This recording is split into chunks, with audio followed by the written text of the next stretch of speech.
j'ai réussi à récupérer une Quadro K600. C'est une carte graphique qui était dédiée à l'utilisation des serveurs pour des workstations, pas du tout pour le gaming. Mais petit à petit, le temps a passé puis a fait que ces cartes graphiques-là ont baissé rapidement de prix, contrairement à des GTX ou des RTX. La question que je me pose, c'est y aurait-il moyen de faire du gaming? Parce qu'à la base, ces genres de cartes graphiques-là, c'était pas dédié aucunement pour le gaming. L'avantage qu'on pourrait trouver à ces cartes-là, c'est qu'ils sont vraiment pas chers. Alors ma question, c'est est-ce qu'il y a moyen de faire du gaming avec des petites cartes comme ça qui vaut pas cher? C'est ce qu'on va voir. Aujourd'hui, vous allez voir une comparaison de la Quadro K600 avec une GTX 1070.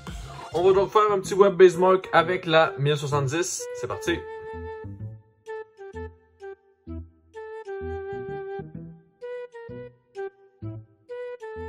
Alors avec la 1070, on a environ un score approchant quasiment des 2000. 1935.21, c'est quand même un très très bon score. Maintenant, c'est son tour à elle. Toi, mais oui.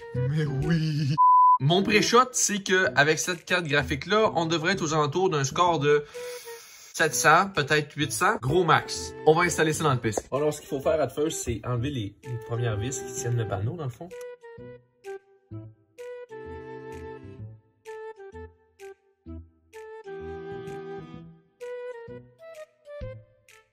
Ça, c'est vrai, j'ai oublié de préciser, mais débranchez votre carte graphique, merde. Parce que c'est le plus important à faire en premier. La carte graphique risque de vouloir pencher un peu, c'est normal, mais par miracle, tenez-la parce que c'est vraiment pas une bonne affaire. Et là, on va devoir aller essayer d'accéder au petit bouton qui débloque la putain de carte. Pas mal grosse, hein, pareil, hein? Check-moi ça, man.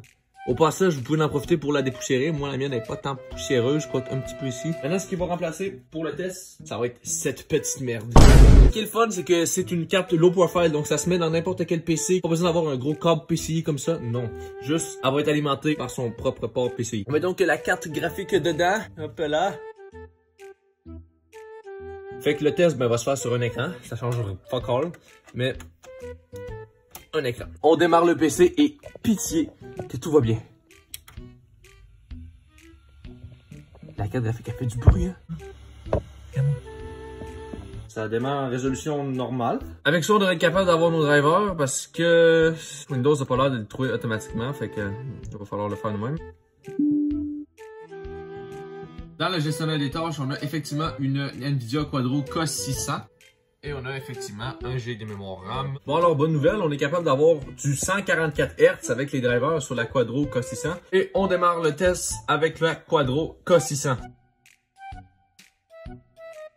En même temps, je fais une petite parenthèse là, je trouve ça vraiment drôlement surprenant comme performance. Juste en voyant la vitesse des tests qui passent, honnêtement, c'est quand même surprenant pour une petite carte graphique. On arrive à la fin et on va voir bientôt notre résultat.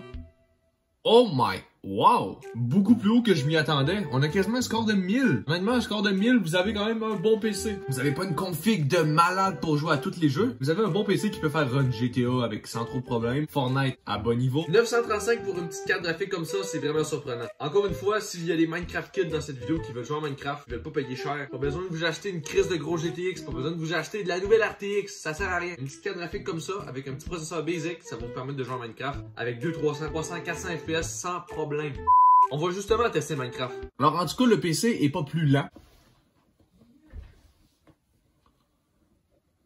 Ok, alors. Oh putain! Les drops sont vraiment pas pires en vrai. Il y a quelques petits drops de temps en temps, mais honnêtement, pour une petite carte graphique comme ça, les graphiques sont...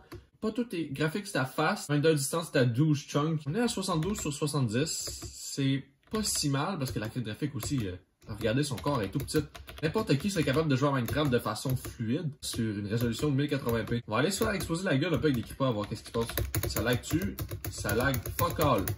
Fuck all, ça lag fuck all, ça lag fuck all. Honnêtement, Minecraft, c'est validé.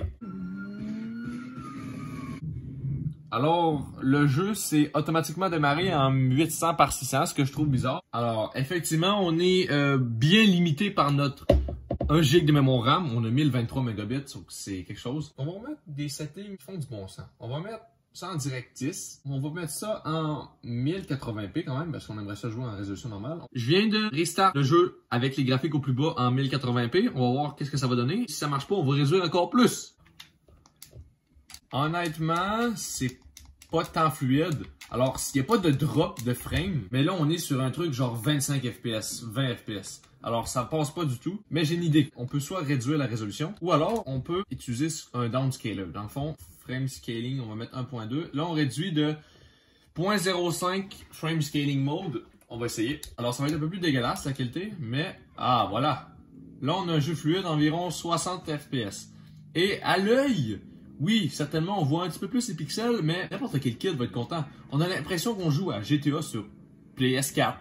Donc, en résumé, la 1080p à graphique niveau assez bas, ça passe quand même bien. On est vraiment aux alentours du 60 frames à la seconde. Fait que si vous voulez pas payer trop cher pour avoir une config quand même pas si pire, il y a moyen avec des petites cartes graphiques dans le même genre. N'importe qui peut jouer avec une vieille GT 710. C'est juste que faut savoir régler les settings vidéo. Je reviens maintenant avec la GTX 1070 pour le test de Minecraft. On va faire pareil avec Minecraft, mais cette fois, on est avec la GTX 1070. Là, on est à 144, 143, 144, 144, ouais, 144, fait que ça va bien en vrai. On baisse à des 140 des fois, mais sinon c'est pas mal stable.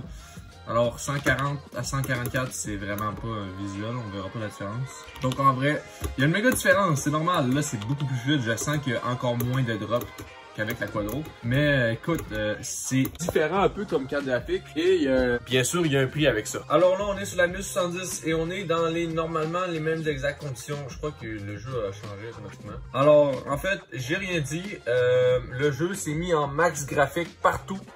Enfin, presque, en tout cas, je crois. Et ben, vu qu'on a 8 GB de RAM, ben, ça fait une différence. Hein. On va se mettre en 144 Hz, s'il vous plaît, quand même. OK, ben, effectivement, ben, il y a une différence. Hein. On a des graphiques de fou. On a une résolution à pleine échelle, au max, au max, au max. Et on a un jeu, ben, largement jouable, bien sûr. Alors, c'est ça, on a un jeu qui est quand même très fluide, au max des graphiques. Pour ce qui est de conduire un char, ben, c'est pas un problème, hein. Ça va super bien. Et je vous rappelle, ben, on est comme au max. Au max. C'est sûr que là, il n'y a pas de ray tracing. Faut pas abuser non plus. Là, on n'a pas une carte qui fait du ray tracing, mais les settings mis au max du jeu, ben, il n'y a pas vraiment de problème. Là, tout va bien. Que je vais vous faire un petit comparatif et statistique de les deux cartes graphiques et voir pour le prix qu'est-ce qui serait le mieux, juste pour savoir. Bon, ok, pour faire simple, j'ai un petit tableau devant moi, GTA, Minecraft, Web Basemark et le price, c'est de la grosse merde. J'avais la grosse flemme d'écrire. GTA 5 au graphique standard sur la Quadro K600, en graphique normal partout là. 30 FPS, c'est qui est nul à chier. Minecraft au graphique normal, sur la version Java, et non pas sur la version Azad Launcher ultra optimisée de fou, là, que toutes les kids installent. Minecraft, la version Java normale, 70 FPS, ok? C'est pas si pire. J'ai vu pire, puis j'ai vu mieux, ok? Web Basemark, honnêtement, un score assez impressionnant, 935. Pour vous mettre en contexte, un bon PC gaming, c'est environ 1500 à 3000.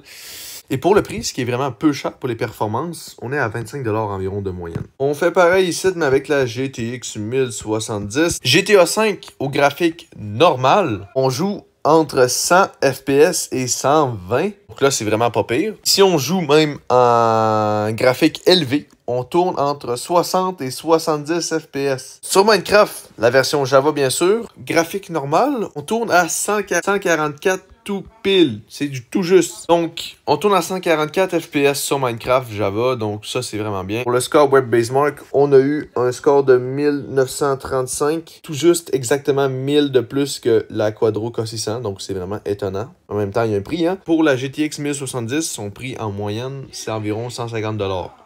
Auquel vous allez pouvoir la retrouver un peu partout. Maintenant, là, c'est à vous de voir, là, laquelle vous voulez.